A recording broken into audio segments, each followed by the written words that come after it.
da aula passada, eu acabei estendendo um pouco o conceito das tecnologias, né? Hoje parece não fazer muito sentido falar em tecnologias mais antigas, mas, como eu disse para vocês, essas tecnologias ainda estão em uso nas subestações. Então, boa tarde, Felipe. Então, é bom falar, pelo menos, para mostrar para vocês que elas existem, né? E agora eu vou falar um pouco de cada uma dessas três partes da tecnologia, né? A parte de sensoriamento, que são as entradas, a parte de detecção, que são as funções de proteção, que a gente precisa entrar hoje, tá? E depois as saídas, que são a atuação. Eu envolvi tudo isso na tecnologia, embora, daquilo que eu mostrei na aula para vocês ontem, do ponto de vista tecnológico, é só agora, recentemente, com a 61850, que é aquela norma de comunicação, que você consegue modificar um pouco a atuação dos sistemas de proteção, né? Deixar de ser uma atuação elétrica por meio de contatos e bobinas de contatores e passar a ser uma atuação lógica por meio de frames Ethernet, quando você tem, por exemplo, um disjuntor inteligente que pode receber um sinal de comunicação para sua abertura, tá? Então, vou falar um pouco sobre a parte de sensoriamento, tá? Desculpa, a parte de entradas do sensoriamento, né, que é o 4.2, eu tinha falado do 4.1 na aula passada.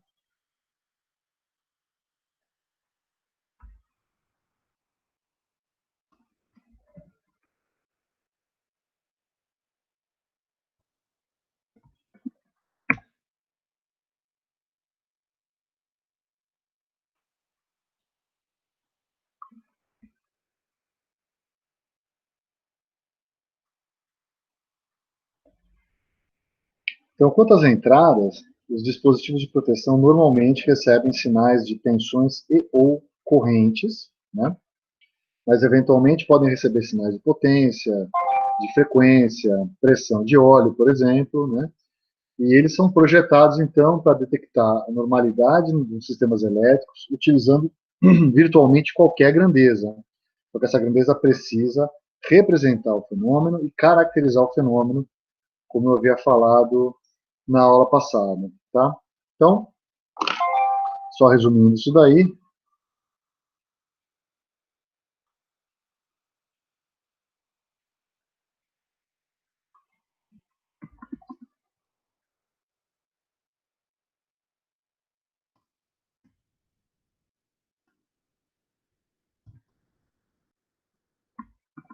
então, quanto às entradas, os dispositivos de proteção podem receber sinais de tensões ou correntes. Isso aqui normalmente é aquilo que o engenheiro elétrico pensa em primeiro lugar, né? Vamos olhar para a tensão, vamos olhar para a corrente e tentar caracterizar plenamente o fenômeno desse jeito. Às vezes não são os melhores sinais para você caracterizar o fenômeno, tá? Você tem que ter em mente isso. Potências, frequências, se você estiver olhando, por exemplo, para problemas de estabilidade em sistemas interligados, né? Olhar para a variação de frequência, por exemplo, é interessante. Pressões, por exemplo, pressão de óleo dentro de transformadores, né? Quando usam esses transformadores, usam óleo isolante, etc. De um modo geral, esses dispositivos podem usar virtualmente qualquer tipo de sinal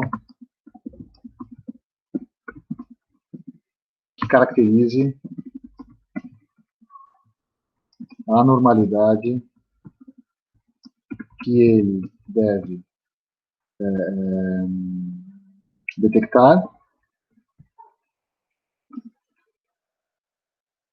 de forma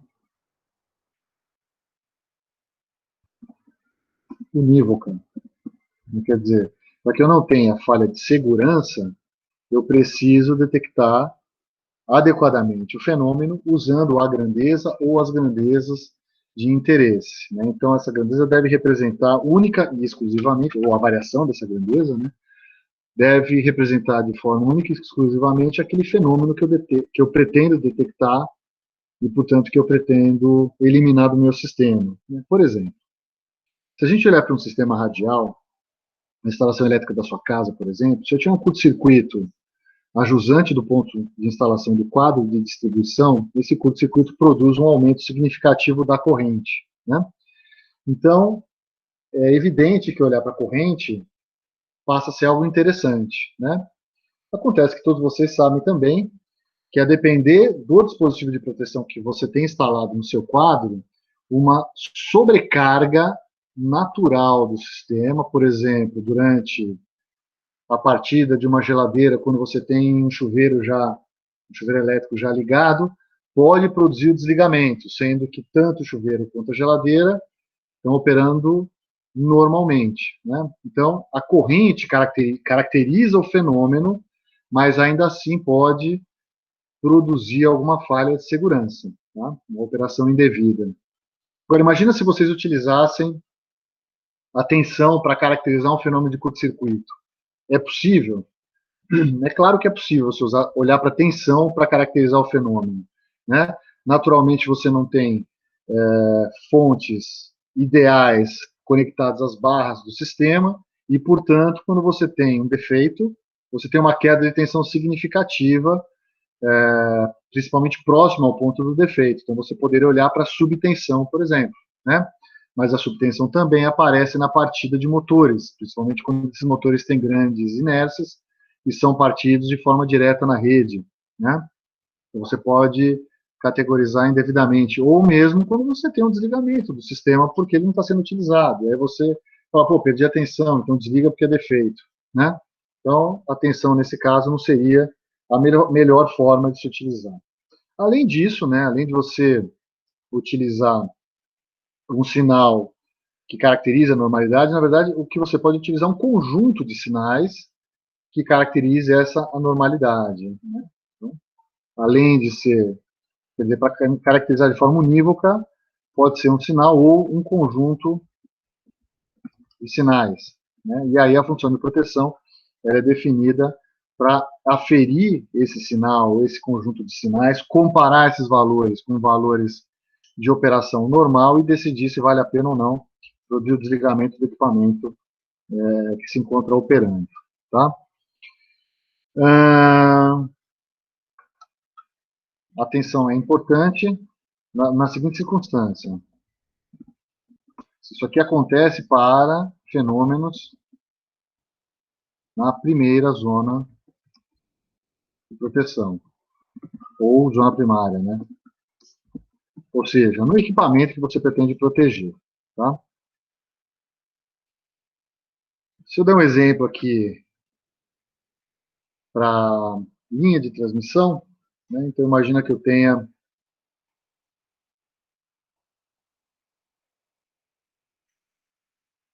uma barra aqui, eu tenho um disjuntor,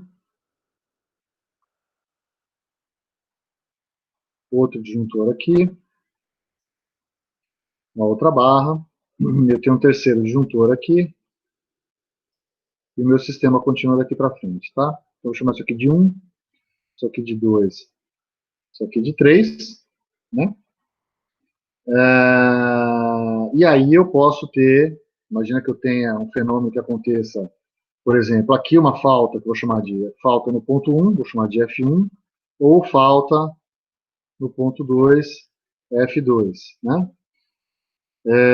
Acontece que, se eu admitir que cada dispositivo é responsável por defender, né, por proteger um equipamento especificamente, né, se eu olhar, por exemplo, esse meu sistema, isso aqui é uma linha de transmissão, delimitada, na verdade, pelo ponto de instalação dos TCs, mas eu estou admitindo que ela pode ser isolada aqui por esses disjuntores, então o que caracteriza a zona primária aqui é a posição do disjuntor, embora a gente saiba que o que caracteriza a zona primária é a posição do TC. É que o TC sempre vem, se for um disjuntor tanque morto, o TC vem acoplado na bucha, senão você põe o disjuntor e o TC ao lado dele, né?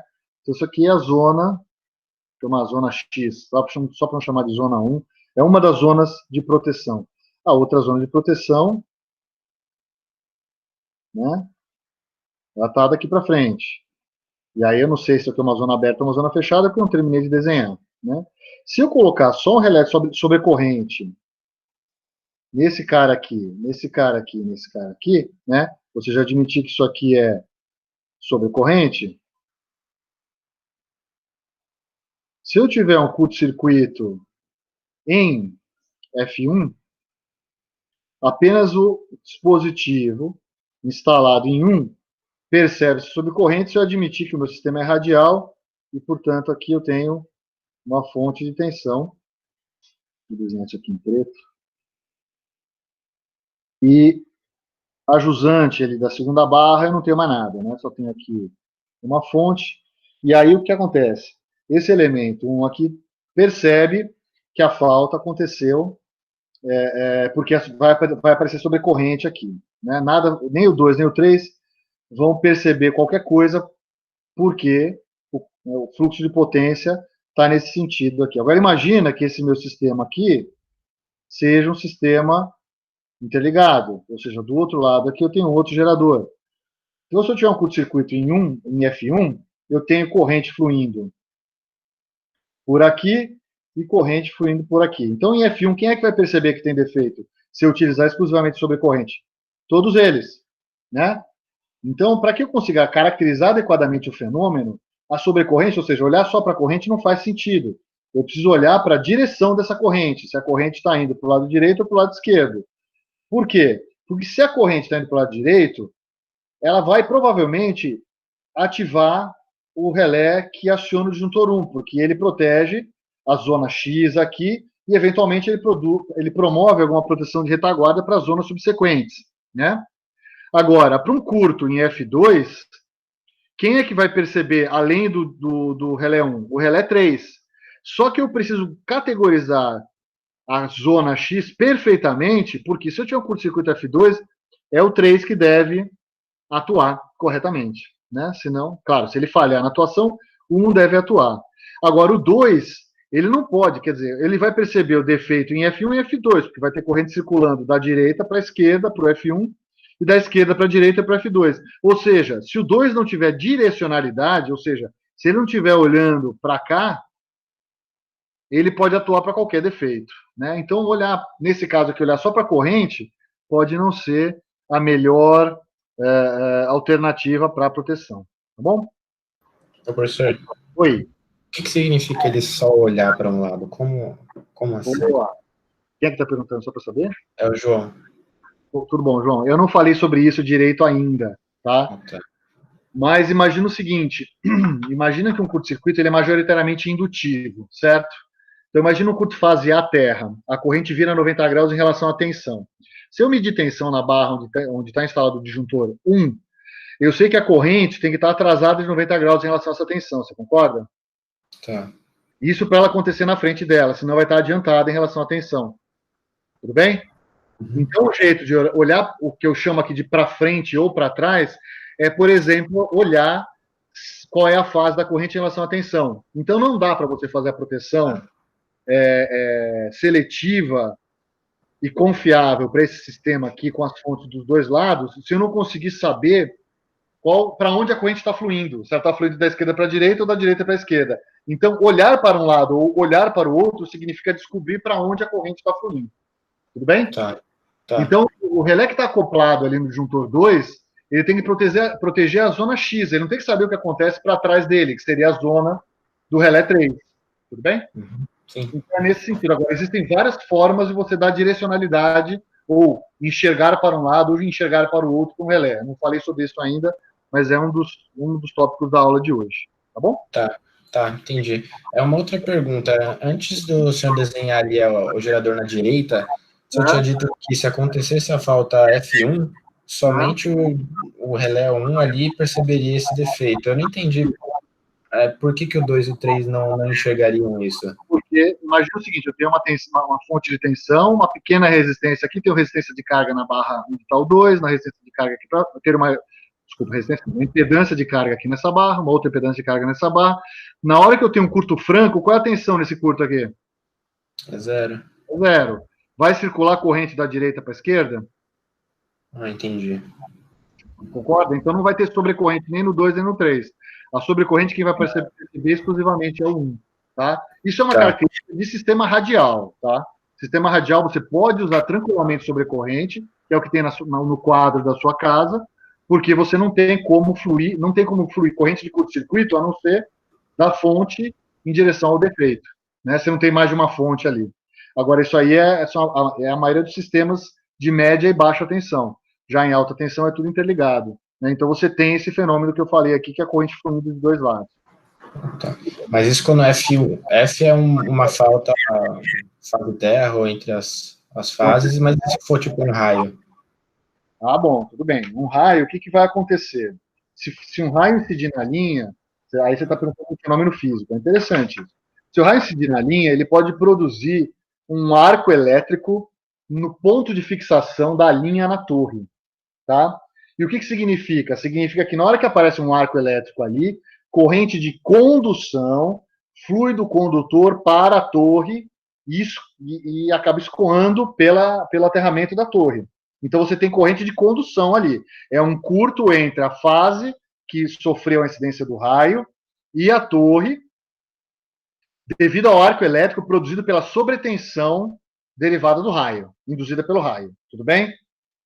Agora, se essa sobretensão não for suficiente para promover um arco elétrico que faça com que exista corrente de condução daquela fase para outra fase, ou daquela fase para a Terra, essa frente de onda se propaga para os dois lados da linha, para o terminal local e para o terminal remoto. Que o raio incidiu no meio da linha, você vai ter uma frente de onda em cada lado. Essa frente de onda é uma sobretensão. Nos bays de linha, ou seja, quando a linha chega na subestação, você tem um dispositivo chamado de para-raio.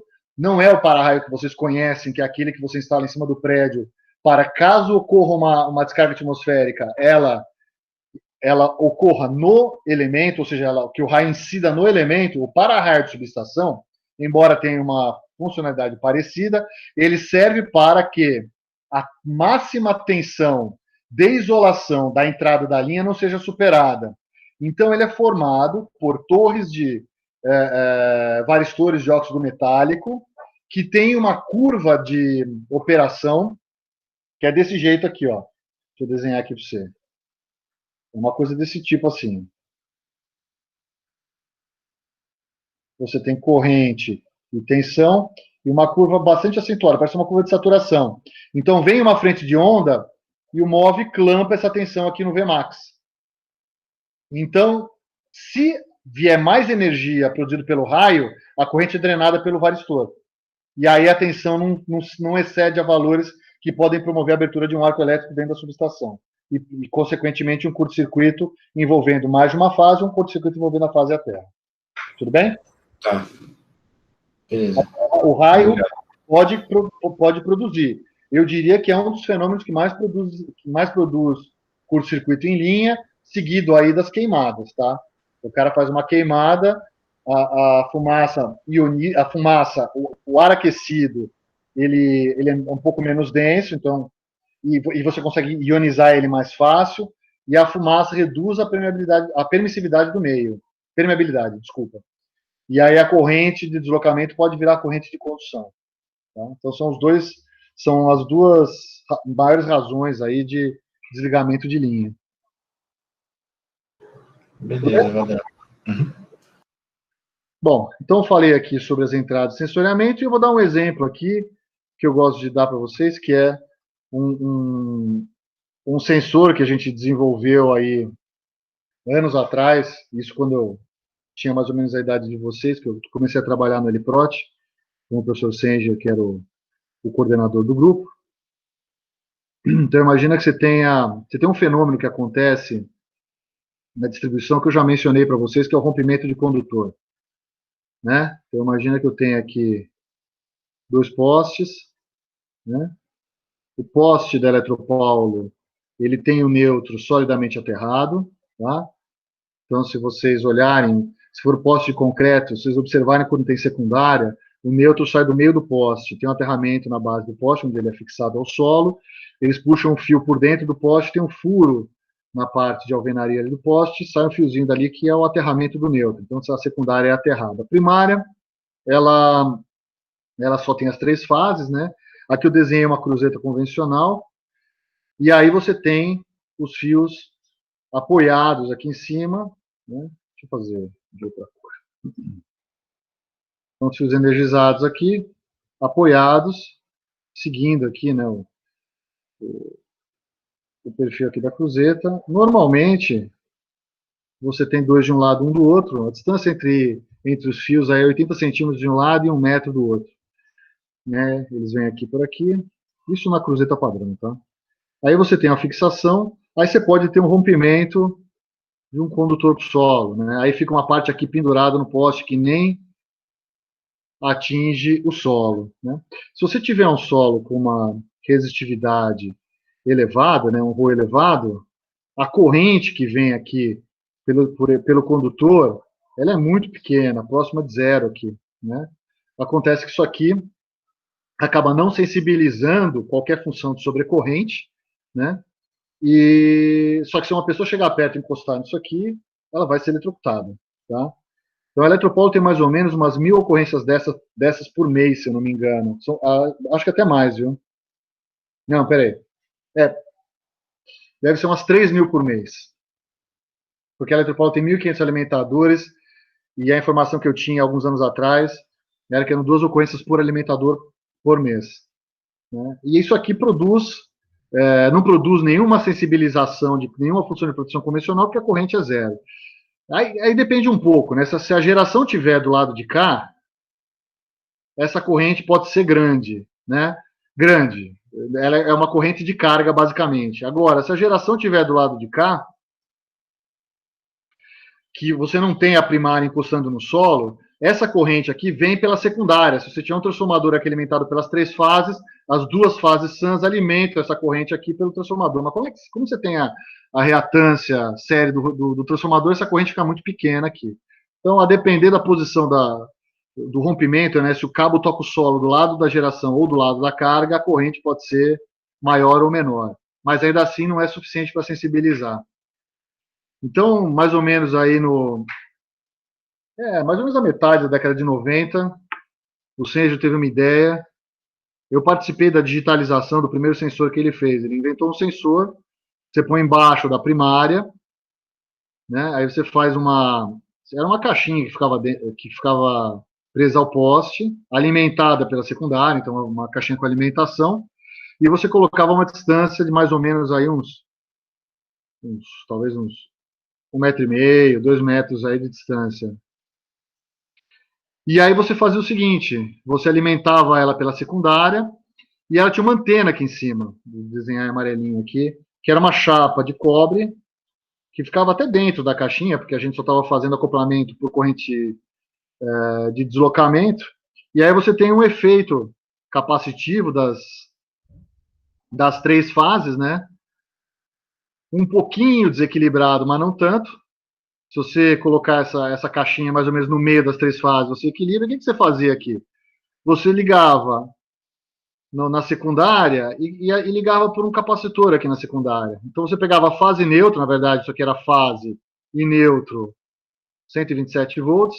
Então ele precisava de alimentação, não é que eu estava aterrando esse elemento, que é um risco você aterrar qualquer coisa próxima do poste, porque aí você pode ter corrente de condução por esse aterramento. Na verdade, isso aqui era feito pelo secundário do transformador. E você mede tensão aqui, né?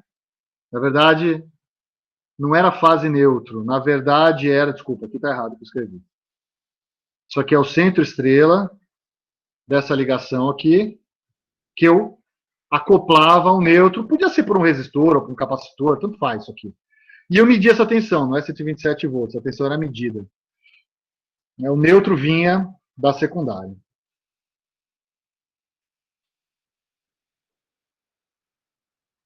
Então essa tensão aqui você mede, vê medida aqui. O que acontece? Se eu tiver tensão nas 3 fases, eu tenho o fenômeno capacitivo, a tensão aqui tem que ser zero, porque a rede é mais ou menos simétrica, a distância entre as 3 fases desse cara aqui é mais ou menos igual. Agora, se eu perder tensão num deles, imagina que meu gerador esteja para o lado de cá. Eu estou com o meu gerador aqui. O que vai acontecer? vai acontecer que eu não tenho tensão na fase mais externa aqui, que é essa fase aqui, então esse acoplamento capacitivo não tem tensão induzida, só tem tensão nesses dois aqui. Aí aparece uma tensão medida aqui maior do que um certo patamar, né? E aí você consegue medir. Então, para vocês verem que tipo de informação você pode ter para fazer a proteção. Aqui a gente estava medindo o campo elétrico, na verdade, tá? E o acoplamento eletrostático entre os condutores das fases e essa antena aqui. Eu gosto de falar desse artigo aqui. Eu trabalhei na digitalização, mas isso aqui foi prize paper do I3E, tá? Prize paper do PES, que é o Power Engineering Society, do I3E. Tá? É uma das sociedades mais antigas do I3E, porque é a Sociedade de Sistemas de Potência foi aquela que fundou o I3E. Né? E se vocês procurarem aí na internet, esse prêmio aqui tem uns 120 anos. Tá? Tem mais ou menos umas 70 pessoas que ganharam o prêmio aqui, uma delas foi o Sanger, com esse sensor aqui. Então, se vocês procurarem o nome dele aí, Prize Paper, vocês vão achar. Isso aqui feito na Poli, ele junto com o Kaiser, junto com um ex-aluno da Poli, um egresso da Poli, que agora acho que ele é diretor da EDP, se eu não me engano, e o Felipe, que é um professor do PTC, não sei se vocês conhecem. Isso aqui foi bem legal. A versão deles era uma versão totalmente analógica, eles mediam essa tensão aqui no secundário de um amp-op. Eu fiz uma versão digitalizada, com microcontrolador aqui, a gente fez o software tudo dentro para rodar, mas é essencialmente a mesma lógica, né? E a gente testou, eu entrei quando isso aqui já tinha sido publicado e tal, mas a gente testou comunicação dessa caixinha via par trançado telefônico, via satélite de baixa órbita, via TV a cabo, via fibra ótica, foi uma coisa bem legal que a gente fez aí, por alguns anos aí, esse aí mesmo, isso aí. Então, isso aí é prize paper do I3E. Em 2001 eu já trabalhava com o Sanger, mas eles escreveram o artigo um pouco antes. Tá? E o Caio, se eu não me engano, ele é diretor da Bandeirante, eu acho. Bandeirante é do grupo EDP, né? Se vocês procurarem, vocês vão achar. Tá? Eu subi muito em cestinho, desses cestinhos de manutenção, para instalar esses equipamentos aqui, sabia, gente? Depois eu mostro umas fotos minhas aí. Hoje em dia não pode mais por causa do NR10, mas antigamente podia fazer essas coisas. Bom, continuando um pouquinho aqui do nosso conteúdo, vou falar sobre as funções de proteção, tá? Eu tinha falado um pouco sobre isso na aula passada, quando eu comecei a falar sobre as tecnologias de proteção, mas vamos consolidar esse conhecimento agora, e eu vou começar a me dedicar aqui a falar sobre proteção sobre corrente, que é a mais utilizada na distribuição, certamente em instalações comerciais e industriais também, né? E depois eu vou seguir com as proteções mais sofisticadas que protegem os demais equipamentos de rede, tá? Então,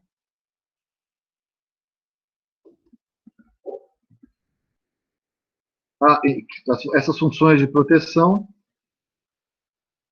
são aquele segundo bloquinho lá do diagrama de blocos que eu desenhei para vocês.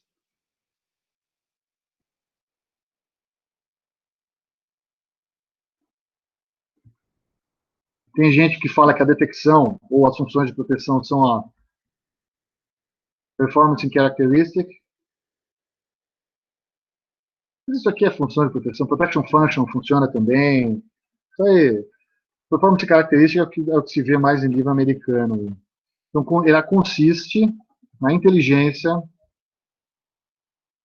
do dispositivo de proteção.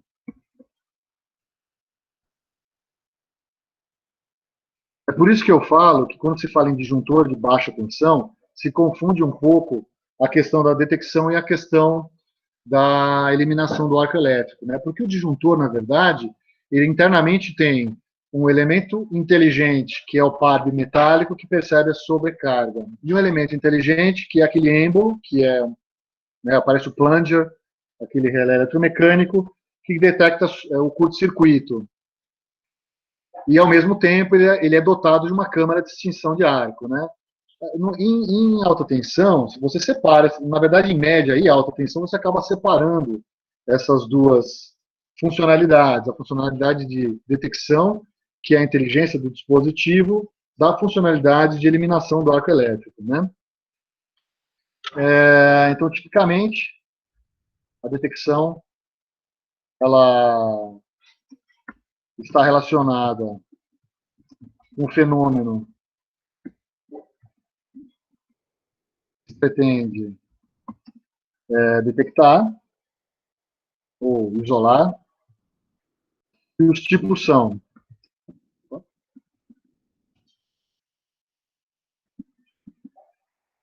a primeira, detecção de nível, por exemplo, sobrecorrente instantânea ou temporizada, o ANSI 50 ou 51, sobre tensão, subtensão, etc. Vou ver se eu acho aqui a tabelinha ANSI e ponho na tela para vocês. Já coloco isso aí. Outra que se usa bastante é a função diferencial. Tá? A diferencial é a diferencial de corrente a qualquer elemento.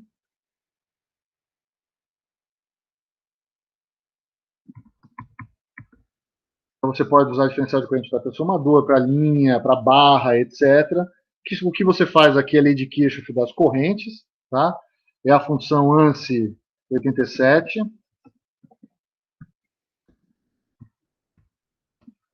A terceira que existe é a comparação de ângulo. Tá? Então, por exemplo, direcionalidade em proteção diferencial, né, o João tinha me perguntado sobre como é que eu olho para algum determinado lugar. Quando você fala em detecção de nível, não tem como. Né? Se você está medindo uma grandeza que está associada à posição do TC, o TC é um ramo do circuito elétrico, então ele mede uma corrente entre os seus terminais. Então não tem como, né, você descobrir qual é o lado dessa corrente se você mede só um determinado nível. Né? Você não está calculando um fasor aqui. E mesmo que fosse possível calcular um fasor, se você não tem uma referência para análise, você não sabe para que lado aquela corrente está circulando. Na referência fasorial de análise que a gente costuma utilizar. Por quê? Porque sinal senoidal, ora é positivo, ora é negativo. Né? Já a proteção diferencial, ela é unitária por natureza, quer dizer, é uma proteção que olha exclusivamente para a sua função, para a sua zona primária de proteção. Por quê? Porque eu meço a corrente em todos os pontos que delimitam, né, o perímetro da minha zona de proteção, e a soma de todas as correntes dentro desse perímetro, que entram nesse perímetro, tem que ser igual a zero, a lei de Kirchhoff numa superfície fechada. Já a função de comparação de ângulo não é efetivamente uma comparação, não é uma função de proteção, ela associada a uma função de detecção de nível pode prover direcionalidade para uma função de proteção. Por exemplo, se eu meço tensões e correntes, em um determinado curto-circuito eu consigo saber qual é a fase das correntes, de cada uma das correntes, em relação às suas referentes tensões, ou alguma tensão de referência. Eu escolho uma tensão de referência, meço qual que é a defasagem daquela corrente em relação à tensão de referência, né?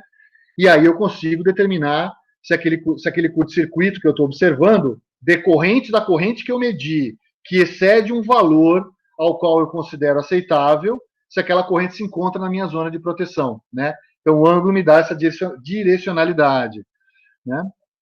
E a proteção de distância, o cálculo de impedância. Então, isso aqui é uma comparação entre o ângulo de fase de duas grandezas de interesse. A gente normalmente tem a sobrecorrente, que na verdade é uma proteção de sobrecorrente, né? A sobrecorrente direcional é uma proteção de sobrecorrente que você só solicita a abertura do disjuntor se a sobrecorrente estiver na sua zona de proteção. A sobrecorrente direcional é a ANSI 67, tá? Então, além da comparação de ângulo, tem a proteção de impedância,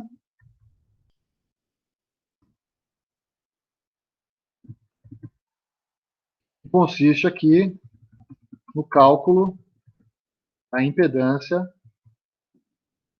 vista do ponto de instalação dos transformadores de instrumentação, né, dos TCs e TPs. Tá? Então, você mede uma impedância e você consegue inferir, por exemplo, se aquele equipamento está defeituoso ou não. Imagina que eu tenho um reator, a gente fala assim, puxa, a impedância parece que está intimamente ligado com a linha, porque eu sei qual é a impedância quilométrica da linha, se a linha tem tantos quilômetros, na hora que eu meço a impedância, se a impedância medida é menor que a impedância total da linha, significa que tem um curto-circuito nessa linha, né? Mas não necessariamente você pode usar o cálculo de impedância só para fazer proteção de linha. Você pode proteger, por exemplo, o reator, um reator de compensação de reativo, esses reatores shunts que você coloca na barra ou na própria linha, né? Se você medir a tensão de alimentação do reator shunt e a corrente, se você tiver algum curto-circuito ali que pegue algumas espiras do reator, a impedância total do reator diminui, né? Então, a impedância que você mede vai ser menor do que a impedância total e você consegue definir, então, se ele se encontra em curto-circuito ou não. E é legal, por exemplo, usar a proteção de impedância no reator, ao invés de usar, por exemplo, a proteção de sobrecorrente, porque se eu tiver um curto-circuito externo ao reator, e, consequentemente, a redução na tensão da barra onde está conectado o reator, e, consequentemente, vai ter uma redução na corrente desse reator, mas a impedância continua constante, independente da variação da tensão produzida por um evento externo ao reator. Agora, se eu tiver um curto-circuito fase-terra externo ao reator ligado em ligação estrela, se for estrela aterrada, o que eu vou fazer? Eu vou fazer com que as duas fases sãs, não defeituosas, né, passem a ter tensão de fase igual a tensão de linha, né? Imagine que eu faça o VAN igual a zero. Então, VAB e VBC vai ser igual, o VBN e o VCN vai ser igual ao VAB e o VBC, que vale raiz de 3 vezes o V de fase. Então, a tensão vai ser 73% maior, e a corrente também vai ser 73% maior. Ou seja, se você medisse corrente nesse reator, você eventualmente poderia identificar um curto-circuito inexistente, né? Por quê? Porque você teve um curto-circuito externo ao reator, tá? Então, professor, oi. Desculpa, assim, na prática, eu realmente não sei, mas a impedância desses elementos, ela é, assim, invariante no tempo, por exemplo, a operação normal, assim, esquenta, esfria, às vezes tem algum defeito, chove, neva, deposição de partículas. Isso não tem que estar sempre calibrando o seu dispositivo? Pergunta boa. Quem é que me perguntou isso? É o João. Ô, João, tudo bom? Beleza. Seguinte, boa pergunta. Você tem razão nisso daí. Seu medo é, se eu ajustar 100% do tamanho da linha, qualquer erro culionesimal faz eu atuar indevidamente, certo? Vai me produzir uma falha de segurança, certo? Então, uma coisa é a função, outra coisa é o ajuste, tá? Quando eu falar sobre proteção de distância, eu vou falar que não se ajusta a zona unitária, ou seja, a primeira zona para 100% da linha. Você ajusta a primeira zona, a zona primária, a depender do tipo de proteção de distância que você tem. A proteção de impedância aplicada à linha é chamada proteção de distância, tá? Como é que você faz? Tipo 1, você faz a primeira zona, a zona que não tem atraso intencional nenhum, ou seja, caiu na primeira zona da tripla instantâneo, pegando 85% da linha, tá? Então, se você olhar para os dois relés nos dois terminais da linha, vai ter uma zona sobreposta, que é 50% da linha. Né? 70%, na verdade, 70% da linha. É o 80% menos os 15% de cada... Aliás, é o 100% menos os 15% de cada lado. Certo? Então, você cobre 70% da linha em primeira zona nos dois relés. O que está no terminal local e o que está no terminal remoto. Tudo bem? Qual que é o problema? O problema é o curto-circuito a mais de 85% da linha do terminal local. Porque o terminal remoto vai enxergar em primeira zona, na zona primária, vai atuar instantaneamente, e o terminal remoto vai atuar temporizado. Tudo bem? Só que aí você faz uma coisa, você troca informação entre os dois terminais. E aí você cria esquemas chamados esquemas de teleproteção. O que acontece? Tem um esquema chamado Permissive Underreach Transfer Trip. Então, o que eu faço? Eu ajusto a zona 1 com 85%. Agora, eu olho para a minha zona 2. Se eu tiver um curto-circuito em zona 2, ou seja, aquilo que é maior que 85% da linha, se eu receber um sinal do outro terminal avisando, olha, dá trip, porque é zona 1, eu dou trip e não espero mais nada. Entendeu? Então, você faz um esquema de teleproteção. Então, o que acontece? Deixa eu ver se eu desenho isso aqui para você, para ver se fica mais claro. Espera aí. Vamos lá. Eu tenho uma linha de transmissão, terminal local. Eu tenho um disjuntor aqui e o seu relé de proteção de distância associado. Certo? Eu tenho o terminal remoto aqui e o relé associado. Vou chamar isso aqui de 1 e 2. Tá? Então, a sua zona primária deveria ser isso daqui na sua cabeça, certo? Só que é a zona. Opa.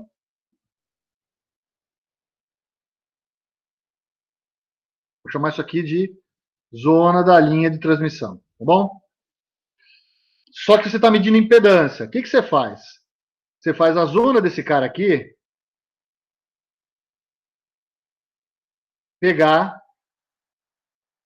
uma distância de 85%.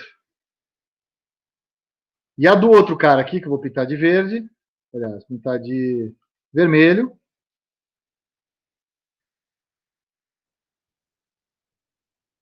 do cara de cá aqui, também 85% da linha. Tudo bem? Então, se você fizer o overlap das duas, deixa eu pintar isso aqui, pintar com azul a zona azul, que é essa aqui, pintar com vermelho a zona vermelha, que é essa daqui. Aí você percebe que essa zona aqui tem o overlap das duas. Isso aqui vai atuar instantâneo. Tudo bem? Qual é o problema que vai acontecer? Se der um curto-circuito aqui ou um curto-circuito aqui, para o curto em F1, o relé 2 atua instantâneo. Para o curto em F2, o relé 1 atua instantâneo. Tudo bem? Agora, se eu comunicar os dois via canal de comunicação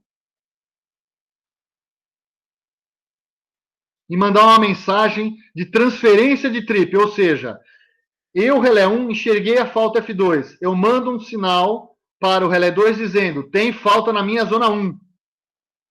E aí o relé 2 fala, puxa, para mim estava em zona 2, mas você disse que é zona 1, então eu vou dar trip. Entendeu? Tá. Aí você resolve o problema dessas pequenas variações. Tudo bem, você fala, poxa, eu erro tanto assim, aí eu vou te falar que errar parâmetro de linha de 15% por causa de vento, neve, calor, linha carregada, linha pouco carregada, você não vai errar 15% nem a pau. Você vai errar isso aqui por causa do TC e do TP. Mais pelo TC do que pelo TP. Tudo bem? Beleza, valeu. Eu vou deixar essa bagunça aqui. Mais para frente no curso a gente vai voltar, tá bom? Só para não apagar isso aí. Então, eu tinha falado até a proteção de impedância. Né? Vamos continuar agora a falar sobre a proteção de detecção de nível, que é a primeira. Né? O começo do curso aqui é sobre a proteção de sobrecorrente, que é a proteção mais utilizada na distribuição em média e baixa tensão, como já falei para vocês. Aliás, deixa eu ver se eu acho só os números ANSI para mostrar para vocês aqui. Espera aí.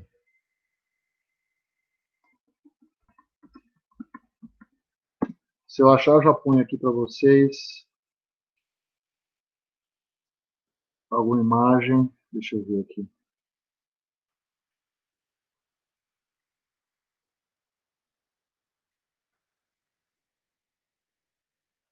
Só que vocês conseguem achar no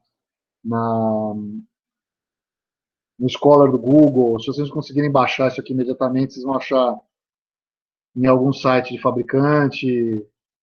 O único problema é que tem muito número para um monte de coisa. Em proteção é um pequeno excerto disso, em todos os números ANSI que existem. Não estou conseguindo acessar o site aqui, deixa eu ver. E é importante saber os números ANSI. Deixa eu ver isso daqui que é legal. Isso aqui é legal de mostrar para vocês.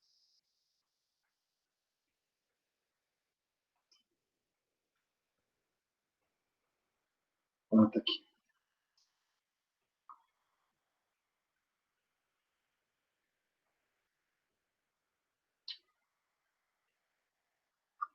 Deixa eu mostrar para vocês.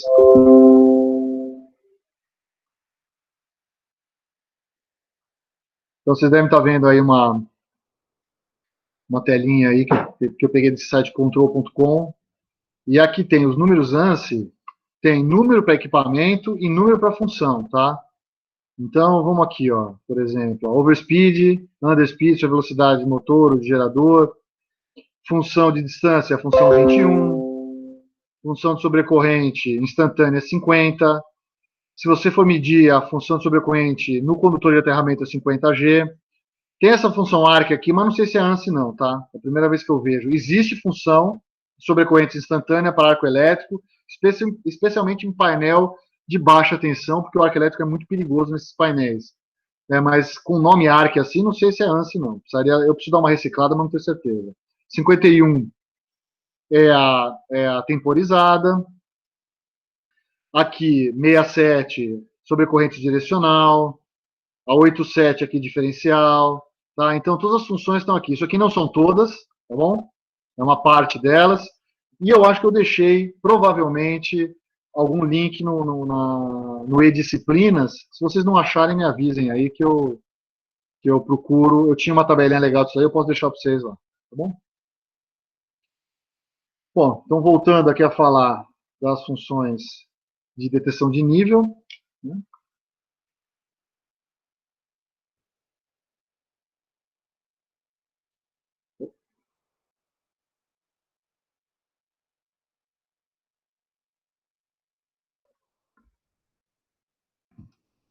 A detecção de nível é o princípio de atuação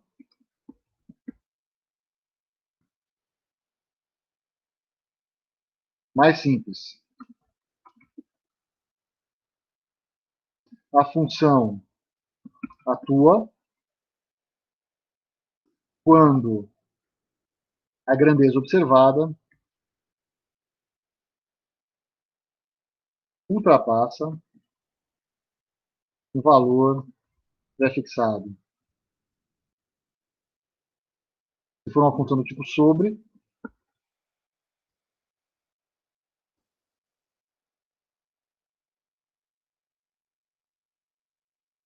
ou cai abaixo desse valor, é uma função do tipo sub.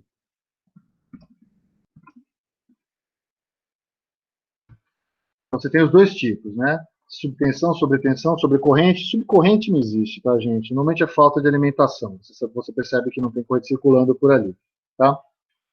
Sobretensão é importante, principalmente para você olhar em bucha de transformador, em bucha da armadura de gerador, para saber se você não corre o risco de ter nenhuma violação de tensão, né, e o rompimento do dielétrico por ali, por alguma sobretensão, e aí você vai ter descarga entre isoladores, né, e isso é curto-circuito entre fases. Tá? Então você tem funções de sobretensão, né, mas também tem função de sobreexcitação, de máquina síncrona, de subexcitação, né, você está injetando mais ou menos reativo na rede, quer dizer, tem uma série de funções aí que usam valores prefixados. Tá? Quando se fala em função de frequência, não se usa valor prefixado, porque se você partir do princípio que você está medindo a frequência e vai tomar uma decisão só quando a sobrefrequência ou a subfrequência acaba se configurando, muito provavelmente você vai sair do sincronismo. Né? Então, frequência, você usa a taxa de variação da frequência, são relés do tipo Rocoff, que é o Rate of Change of Frequency, tá? Então, você faz a variação de frequência no tempo, e aí você decide, em função dessa variação, se vale a pena ou não segregar duas áreas no sistema elétrico, porque uma área está desacelerando e outra área está acelerando. Tá?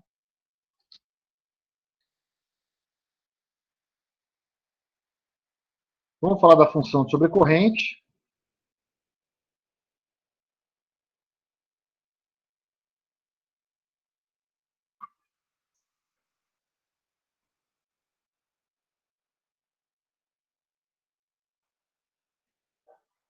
Então, a função de sobrecorrente, inicialmente, ela foi desempenhada por fusíveis, né? Antigamente, não se conhecia, na verdade, né, nos primórdios da eletricidade, as pessoas estavam inventando as coisas ainda. Hoje em dia se inventa bastante coisa também, mas naquele momento era especial, né, na consolidação das técnicas, desenvolvimento de novos equipamentos e etc. Né? Então, essa função inicialmente é desempenhada por fusíveis, e o fusível é um desses dispositivos de proteção em que a inteligência do sistema se confunde com a capacidade, com o elemento que extingue o arco elétrico, né? O fusível ele é responsável simultaneamente pela detecção da normalidade e pela isolação do defeito. O fusível ainda é utilizado hoje porque ele é muito eficiente e muito rápido, né? Como é um fenômeno térmico, e isso tem a ver com a energia que circula pelo fusível, quando você tem um curto-circuito, rapidamente essa energia é capaz de fundir, né, o elo fusível e o próprio dispositivo, a câmara, né, onde o elo fusível se encontra, normalmente é a câmara a baixa pressão, que a gente chama de câmara a vácuo, é capaz de extinguir o arco. Né? Bom, acontece que os fusíveis precisam ser substituídos, né, e isso significa que você precisa ter equipe qualificada e você precisa de reservas, né? Você precisa de sobressalentes, né? Um outro problema que você teria do fusível, que hoje em dia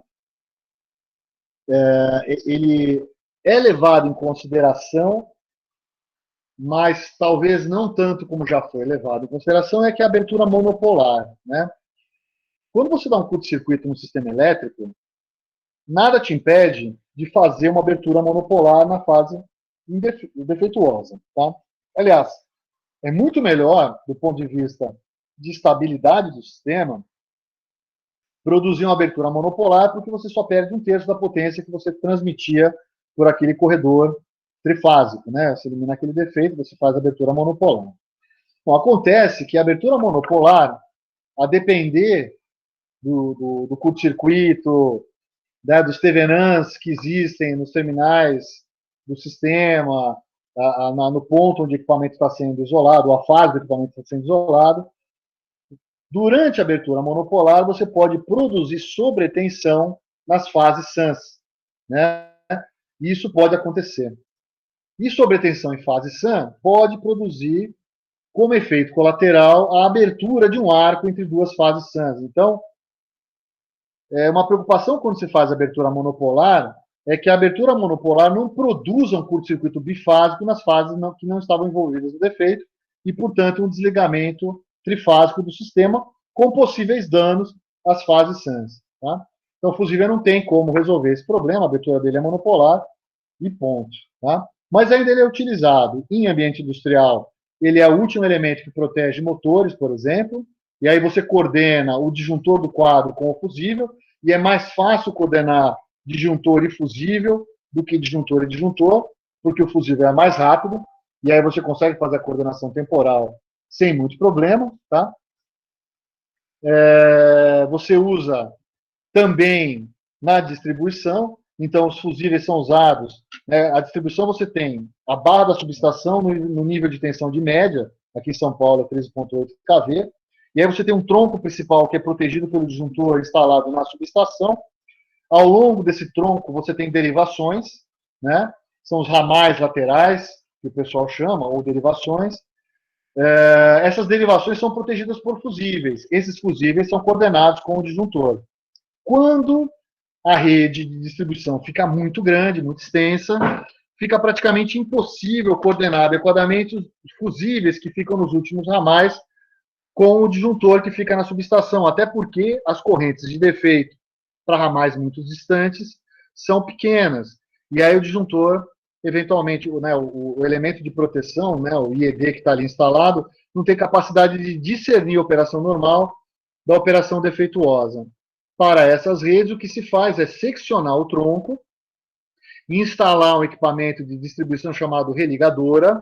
Na verdade, uma religadora é um disjuntor acoplado a um IED que faz proteção de sobrecorrente, e aí você faz uma coordenação entre uma religadora que fica instalada no meio do tronco e o disjuntor que fica instalado na saída da subestação. E aí você consegue uma coordenação melhor entre os fusíveis dos ramais e esses dispositivos que são automáticos, né? Tanto a religadora quanto o disjuntor, eles são monitorados de forma remota pelo centro de operação da distribuição, podem ser religados na hora que o operador quiser, e aí, estando mais próximo dos fusíveis, você consegue coordenar melhor, né?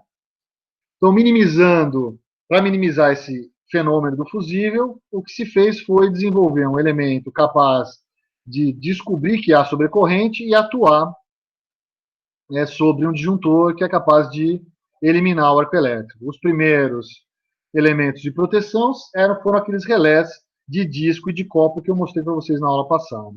Tá? Então, resumindo tudo que eu falei, esse tipo de proteção foi o primeiro a ser desenvolvido e, inicialmente, essa função era desempenhada por fusíveis,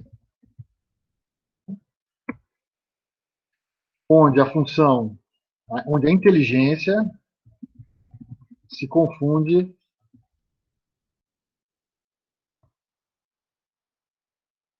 com um equipamento que isola o defeito, com a chave que isola o defeito.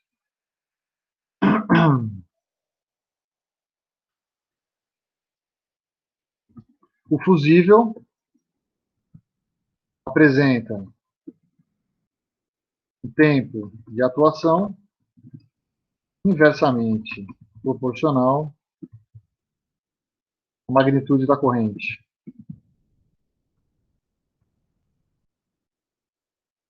E possui as seguintes desvantagens.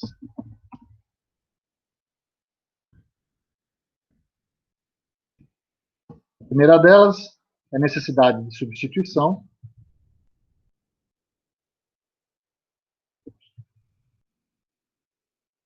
Isso significa peças sobressalentes e equipe qualificada.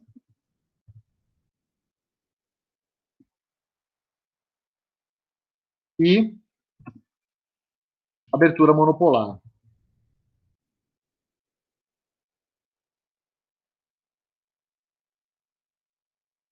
Quando se faz o projeto de abertura de linhas de transmissão, né, quando se faz a lógica de trip no sistema interligado, existe sempre o estudo que define se é melhor fazer abertura monopolar ou abertura tripolar. Tá? Normalmente, quem trabalha com equipamento acha que é um estresse desnecessário fazer abertura monopolar. Quem trabalha com sistema interligado acha que é desnecessário correr o risco de blackout, desligando a parcela grande da rede, a parcela trifásica, e, portanto, reduzindo a oferta de energia naquele corredor de transmissão, por exemplo. Tá? Então, é sempre uma análise de engenharia, né? Qual é a melhor solução do ponto de vista técnico em função do maior ou menor risco que se corre, né, optando por fazer uma abertura tripolar e, portanto, perdendo a estabilidade, ou fazendo uma abertura monopolar e correndo o risco de ter um curto-circuito nas fases cinza. Tá? Bom, posso passar para o próximo slide, pessoal?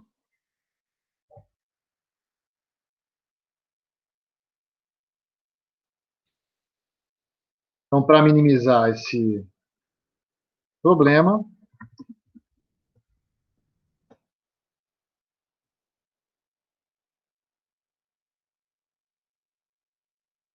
foram desenvolvidos dispositivos de proteção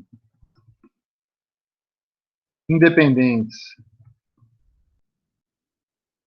do dispositivo primário de seccionamento em falta, né, que é o disjuntor, o que acabou dando espaço à criatividade, tá? Então, a proteção passou a ser uma área da engenharia que envolve também criatividade, não só aplicação de normas em função dos equipamentos, tá? Um marco dessa ideia aqui de criatividade é o livro do Mason de proteção. É um cara que trabalhou muitos anos na BD, não me lembro do primeiro nome dele, mas ele escreveu um livro que era The Art and Science of Our System Protection. Eu acho que foi o primeiro livro aí que tratou a proteção como algo, como uma atividade de engenharia que envolve criatividade também. Tá? Bom, as principais funções sobre corrente, como eu já falei para vocês, são a função de sobrecorrente instantânea,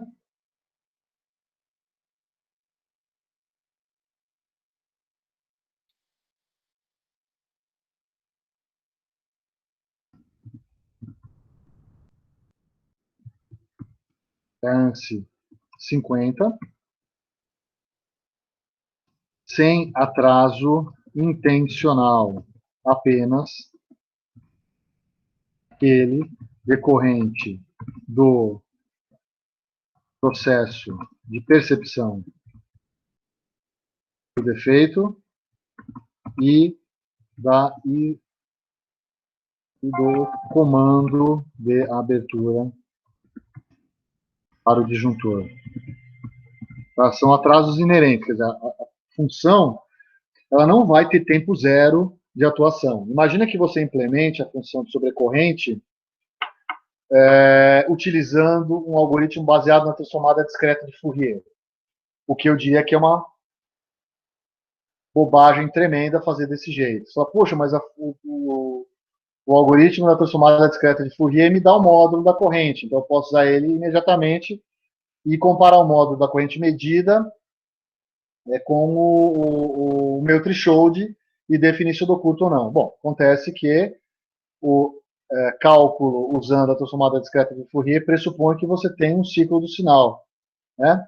E se a janela caminha à medida que eu faço novas amostras, em um determinado momento eu vou ter uma janela parcialmente na falta e uma janela parcialmente na pré-falta. Então, a corrente medida não vai refletir adequadamente a corrente de defeito, né? Ela vai transitar da corrente de pré-falta para a corrente de defeito e esse trânsito vai levar um ciclo.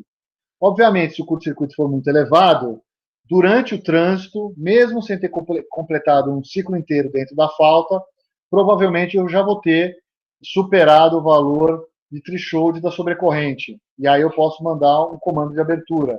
Mas não vai ser o valor exato da corrente. Tá? Essa situação se torna mais periclitante, digamos assim, se eu estiver no limiar da corrente de atuação do sobrecorrente instantâneo, porque eu vou precisar de uma janela inteira na falta para calcular corretamente o defeito. Como o Giovanni implementaria essa sobrecorrente instantânea? Faz o cálculo direto do valor RMS, que você usa metade do ciclo. Então, ela vai ser 2 vezes mais rápida do que se você utilizasse diretamente o valor usado, o valor decorrente do cálculo de Fourier. Tá? Porque o cálculo RMS é fácil, raiz quadrada do valor quadrático médio. Então, você multiplica as amostras de corrente de cada instante de tempo, integra em meio período, porque o valor RMS tem o dobro da frequência da fundamental, e aí você tira a raiz quadrada disso e tira o valor. Aí você consegue ser 2 vezes mais rápido.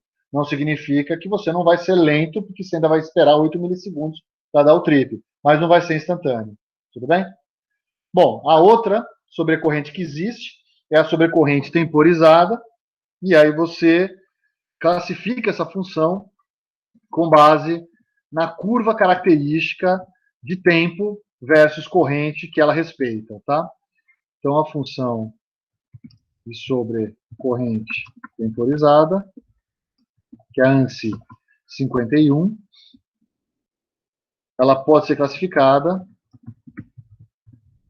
em função da curva tempo de atuação versus corrente.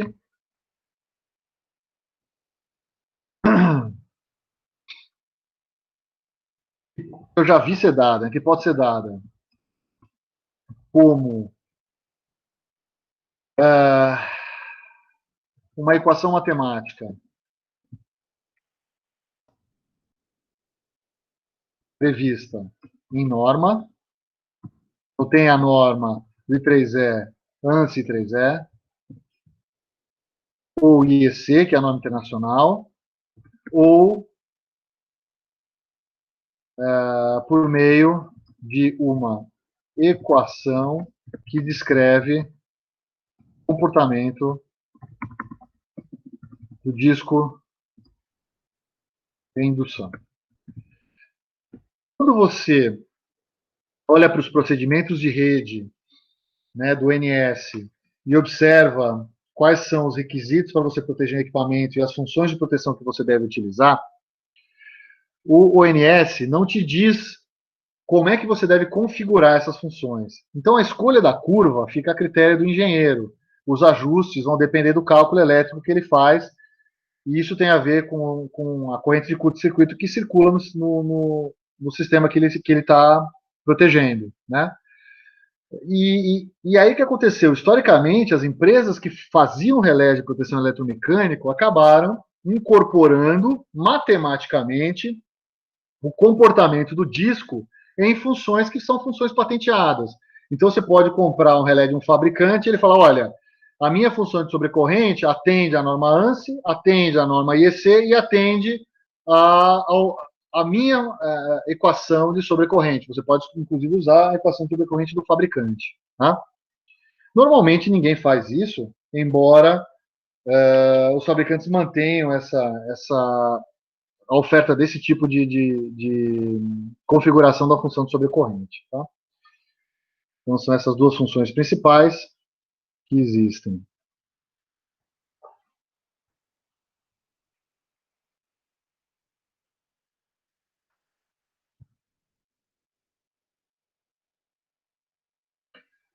Posso passar para frente, pessoal? Estão me ouvindo ainda? Ok, Lucas, obrigado. Rodrigo, valeu, Thiago.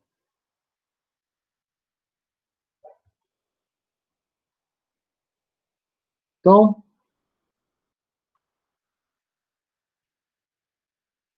vamos falar sobre, vou desenhar o gráfico das funções, né? Então, eu vou usar essas ferramentas aqui que são uma boa.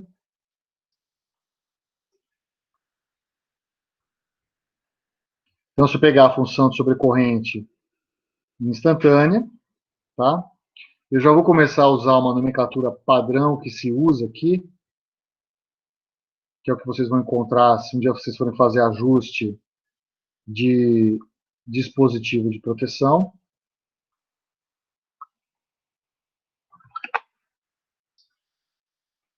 Então, o eixo X não é corrente, na verdade, é um PU de corrente. As normas usam a letra M para representar. Isso aqui é a razão do valor RMS da corrente medida, dividido pela corrente de picape. Tá? Eu já falo o que é a corrente de picape para vocês. Tá?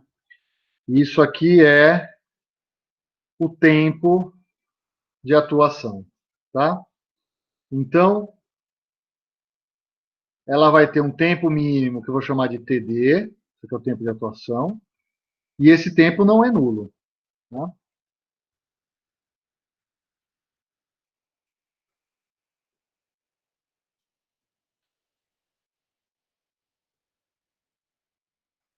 Então, ela atua nessa região aqui.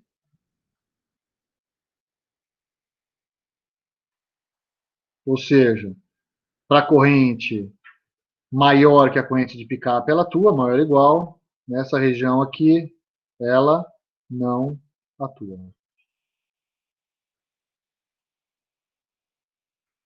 Tá? Bom, a outra função, que é a função de sobrecorrente temporizada,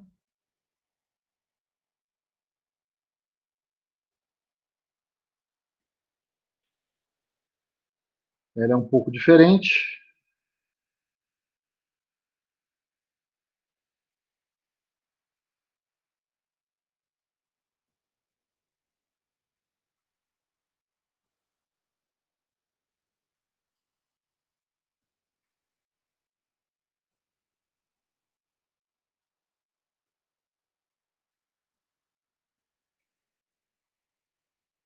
É a curva tempo inverso, vocês devem ter visto aqui, talvez, na aula do Aquiles. Tá? São curvas desse tipo aqui. À medida que a corrente aumenta, ou a razão entre a corrente medida e a corrente de picape aumenta, ou seja, quanto maior a corrente que circula, mais rápido é a atuação, o tempo decresce, né? Então, se eu olhar para duas correntes distintas, né?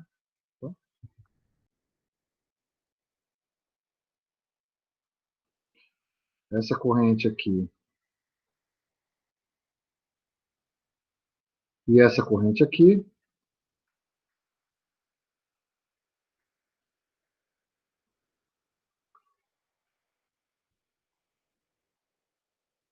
isso aqui eu vou chamar de T, a linha, TA, duas linhas, isso aqui eu vou chamar de I', e esse cara aqui eu vou chamar de duas linhas.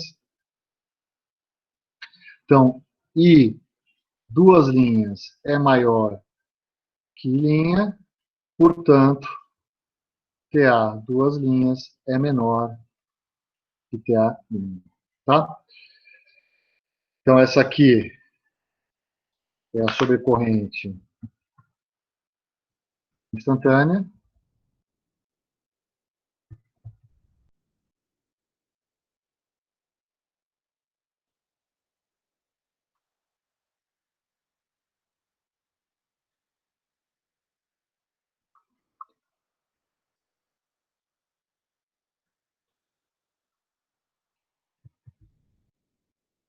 Eita. Peraí, gente, que agora... Fiz um Ctrl V aqui que deu caca. Espera só um pouquinho.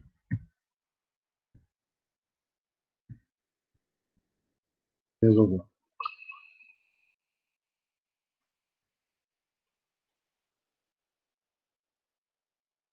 Essa aqui é sobre corrente temporizada.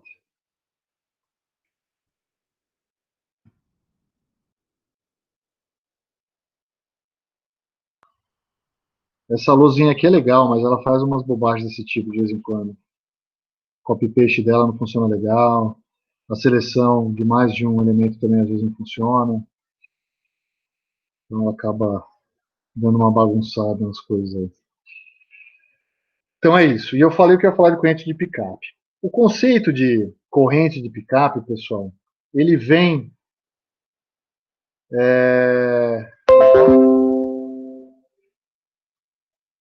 O mouse está com algum problema aí. Volta para lá. O conceito da corrente de picape, ele vem do relé eletromecânico. Lembram que o relé eletromecânico, o relé de disco, ele tinha uma mola que oferecia resistência ao movimento do disco quando tinha corrente, e também tinha um eletroímã ali que também oferecia resistência, ou um ímã, podia ser só um ímã.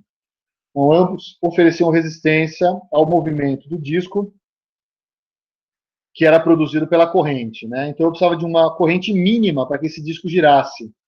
Então a corrente de picape é a corrente que eu preciso impor no relé eletromecânico que faz com que a força eletromotriz que surge no disco se iguale à força resistente. Tá? É isso que é a corrente de picape.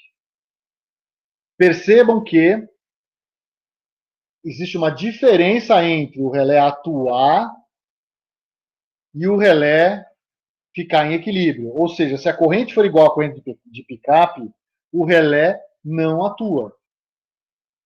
Ele fica equilibrado. Ou seja, esse M igual a 1, no gráfico da sobrecorrente temporizada, é uma assíntota que não é atingida pelas curvas vermelhas. Nunca vai ser. Tá bom? No caso dos disjuntores da casa de vocês, a relação entre a corrente mínima de atuação e a corrente de picape é 1,45. Tá? Não sei se vocês se lembram disso da aula de pé 2401 ou aula do Aquiles. Não sei se o Aquiles fala sobre disjuntores de baixa tensão. Mas a relação é mais ou menos essa. No caso de fusível, de correntes elevadas, acima de 20 amperes, a relação é de 1,9. É quase 2 vezes maior. Tá? Então, existe uma zona, digamos assim, zona morta, que seria uma zona entre a corrente de picape, que deveria estar relacionada com a corrente máxima de carga que o sistema elétrico suporta, e a corrente mínima de curto-circuito que não produz dano aos equipamentos. Né? No caso do disjuntor, você fala, puxa, ele suporta 45% a mais de corrente, é uma cacetada de corrente. No caso de fusível, é a mesma coisa. Né? Mas também não dá para você fazer um ajuste muito próximo, senão certamente você vai ter falha de segurança. Né? Ele vai atuar, por exemplo, por uma sobrecarga na partida de um motor, por exemplo, que você não gostaria que ele partisse, que ele não atuasse. Tudo bem? Então, deixa eu colocar a definição aqui de corrente de picape.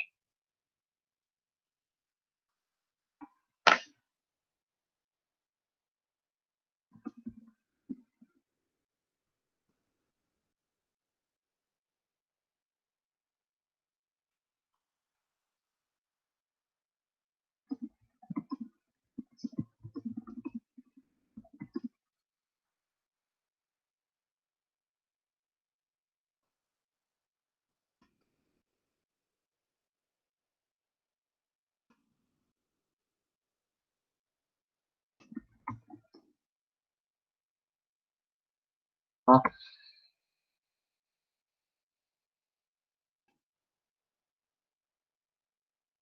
Deixa eu explicar melhor isso aqui. Onde picape é a corrente que está associada com a máxima corrente de carga que o sistema está sujeito e a mínima corrente de curto-circuito. Isto é um valor escolhido pelo engenheiro que discerne em as duas situações. Entendeu? Você precisa descobrir de fato se é carga ou se é curto-circuito. Então, a corrente de picape não pode nem pender para o lado da carga, nem pender para o lado do curto-circuito. Ela tem que ser um valor intermediário que consiga, que faça com que o equipamento de proteção tenha discernimento se aquilo é defeito ou não é defeito. Tá? Essencialmente é isso.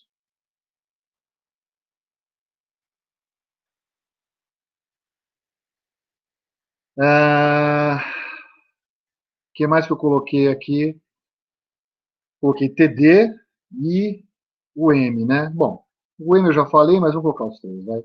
Onde e de picape é isso. TD é o atraso na atuação. Ele é ajustável. Isso aqui vai ficar mais claro mais para frente, tá? E M é o múltiplo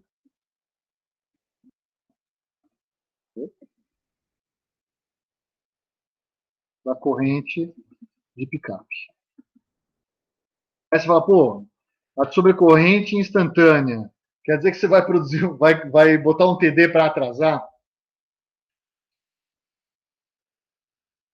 Vou explicar isso para vocês agora e depois eu volto aqui nas curvas. Tá? Eu vou explicar um pouco sobre distribuição, um pouco sobre ambiente industrial, só para vocês terem uma ideia de como se usa essas funções. Tá?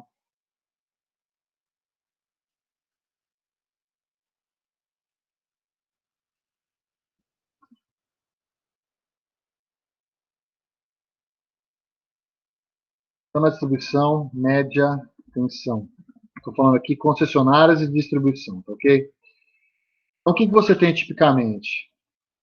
Você tem uma barra na subestação, a saída do alimentador primário, onde você tem um disjuntor, e um treco aqui que percorre o arruamento. Esse cara aqui, a gente chama de tronco, tá? Tronco. Tem gente que chama de ramal principal.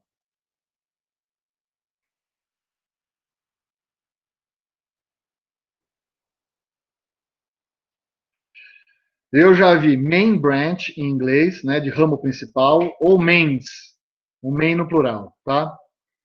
Aí você tem aqui, então, o disjuntor. Vou chamar de DJ aqui, que é o acrônimo que a Eletropaulo usa até hoje. Aí você tem ramais laterais, tá? Ramal aqui, outro ramal aqui, ramal aqui, aqui, e por aí vai. Um monte de ramal lateral. E esses ramais percorrem o arruamento, os bairros, né? De repente você tem uma derivação aqui, tem uma rua. E um monte de transformadorzinho aqui alimentando cada um conjunto de casas. O que se faz? Você normalmente coloca fusível nos ramais. Né? Você não coloca em todos os ramais, não. À medida que você vai se afastando da distribuição, do ponto de entrega aqui, né, da subestação, acaba que você põe fusível em derivações mais importantes. Porque é difícil, se você colocar um fusível aqui, às vezes é difícil coordenar esses dois, porque a corrente de curto não muda muito, né? O grande trecho que delimita a corrente de curto, que vem aqui da subestação, né? Aqui está a minha subestação, ele já foi a linha, né, a minha linha toda já está aqui, né? Quer dizer, é difícil coordenar esses dois caras aqui usando a curva tempo inverso. Então, às vezes você não põe, você põe só aqui nesse ramal, né? E aí esse cara aqui protege, quer dizer, se tiver um defeito aqui ou aqui, esse cara vai atuar, o que é ruim, porque se você tiver um defeito no ramal da esquerda, esse cara aqui, se você tivesse fusível na derivação, esse cara aqui não estaria afetado. Então, o que você pode fazer é, de repente, no meio do tronco, vir aqui, aí você coloca uma religadora, né, uma chave religadora, a Eletropaulo usa RE como acrônimo, fusível ela usa FU, tá? Então o nome de fusível tipicamente é FU, tá? E aí você coordena essa religadora com os caras aqui para frente. Você coordena o disjuntor com a religadora e com esses caras aqui. Né? Então você faz isso aqui tipicamente em média tensão, tá?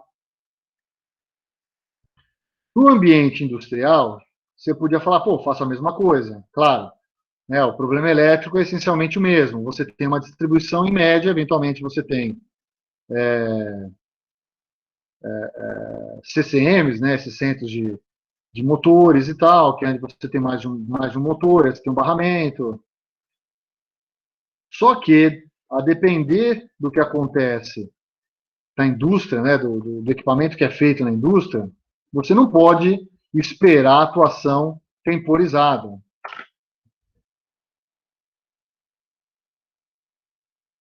Na indústria, você pode fazer um outro esquema, né?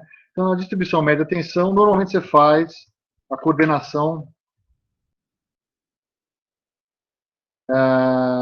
pelas curvas temporais.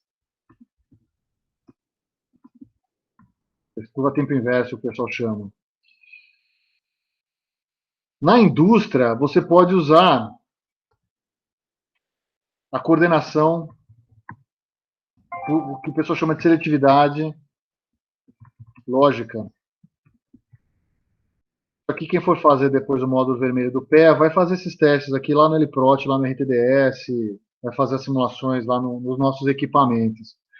O que se faz com seletividade lógica é o seguinte: imagina que eu tenho aqui, eu não vou nem desenhar desse jeito aqui, do jeito que eu desenhei a distribuição, porque a distribuição eu estou seguindo o arruamento, tá?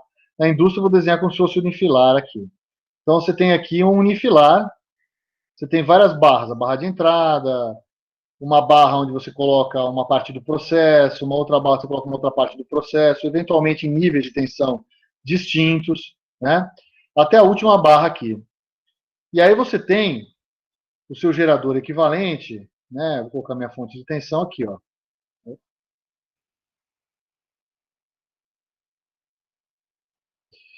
E aí você tem os disjuntores aqui e os seus relés de sobrecorrente associados. Então, vou chamar esse cara aqui de 1, esse cara aqui de 2, esse cara aqui de 3, esse cara aqui de 4, tá? E aí todo mundo com proteção de sobrecorrente. Percebam que coisa ruim aconteceria se eu fizesse a coordenação por curva tempo inverso. O que vai acontecer? Eu vou ter... Espera aí. Deixa eu desenhar melhor isso aqui.